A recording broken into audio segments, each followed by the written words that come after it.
poverty, and we already told you how many poverty kills. Our timeframe is also more probable, and our timeframe is also sooner because receive effects right now, and then the timeframe affects the death so right now.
Like that, they could get the drug from somewhere else, like not only It is unlikely that they'll be able to get the drugs from somewhere else because cartels, like a vital part of the cartel network is using the internet for like so that they can communicate with like people in like America. Because a lot of it's vital for like communicating like transporting the drugs. So they wouldn't be able to get the drugs to the area where the people can buy them. You have a question?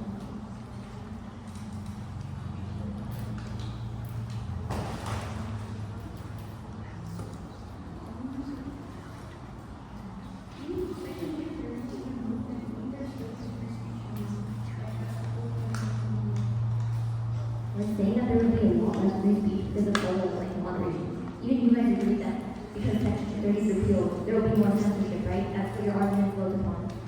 So if there's more censorship, then there's less freedom of speech for people.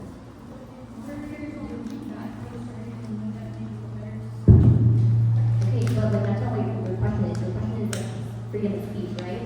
If moderators are deleting posts that they deem as bad, then that's still impacting freedom of speech because people can say what they want. Okay, but yeah, but it's still like conflicts with freedom of speech because people can't say whatever they want. social media companies they don't follow the budget and they have rules and laws that like they can moderate or enforce those things. Okay. Okay, so you guys say that like 77% of like small businesses, like that's our part, and you guys say that like it's unlikely that all of them will be taken down.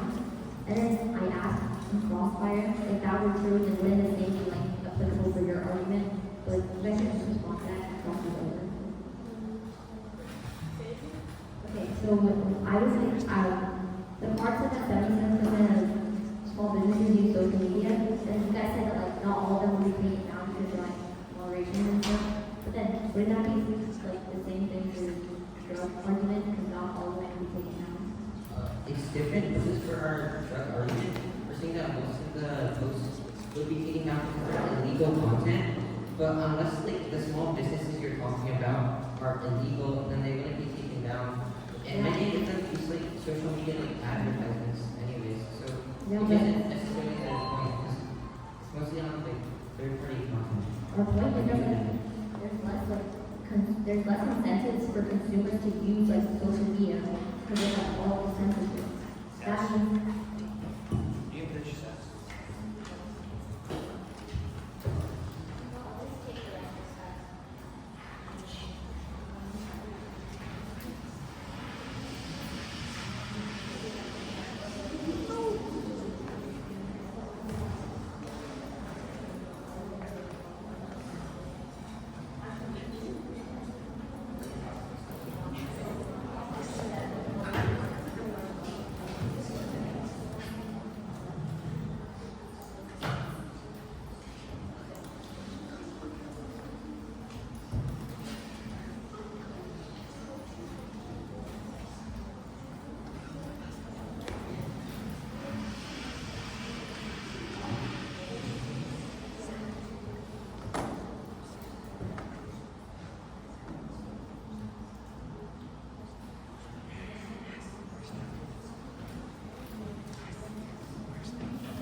starting on the ask first contention about crimes against humanity, in the rebuttal, we bring up that we can turn this argument because benefits created by repealing Section 230 don't outweigh harm.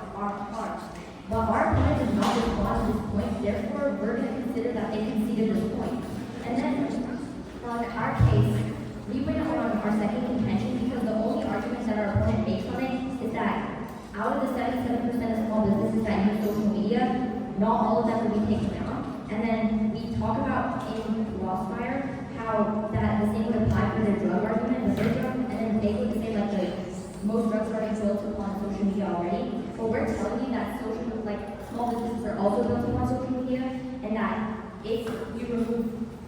the incentive for consumers to want to use social media anymore, then small businesses don't receive like their customers, and that's decreasing the profits that they make. And then also, whenever they weigh impacts, they drop our impact on truthful, so that means they can see it. And then at the very beginning, don't forget, Judge, that we define the word repeal as a complete removal. And so we tell you that anytime we as NEG can prove to you that Section 230 is beneficial, you're going to vote on us because a repeal is a complete removal. So any benefits there are gone. And then also, okay, for framework, our opponents have very iffy with framework because they keep on switching from like structural violence to util, but then in the summary you hear that their framework is util, and if that is the case, then we tell you that their ideas about util affecting future generations, we're telling you that structural violence, if we focus on solving it in the status quo, not only can we help people right now, but we can also help them in the future. So this, and also the probability of structural violence impacting the status quo is really high because it's already happening. And then for impacts, since they conceded our impact on people because they didn't respond, let's move to the second impact of like economy and poverty. We're telling you that like because majority of small businesses are owned by minorities are like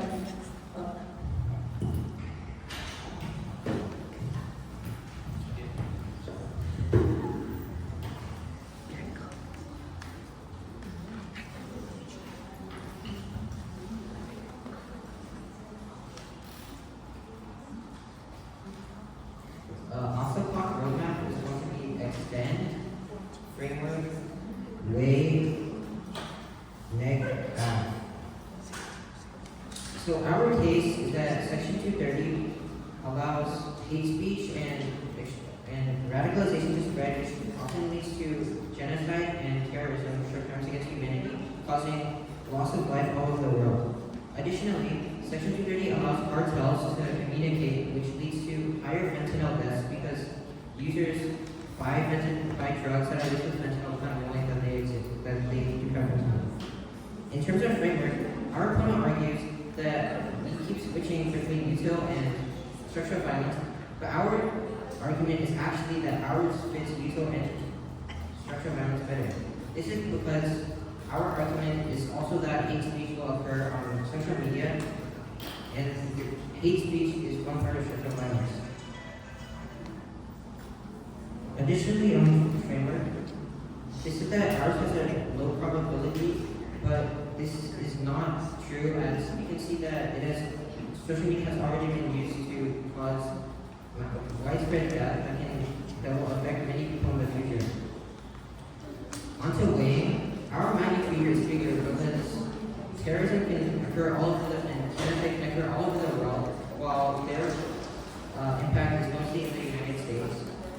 And on probability, we can see that ours is very high as Facebook has already been used to commit genocide, and this can occur on other social media platforms as well. In terms of time frame, they have not addressed that when we said that courts take a long time for lawsuits to happen, which means that their impact will take many years to occur, thus delaying their economical impact. And then, onto what they said about our case. They said that the only argument we have about the economy is that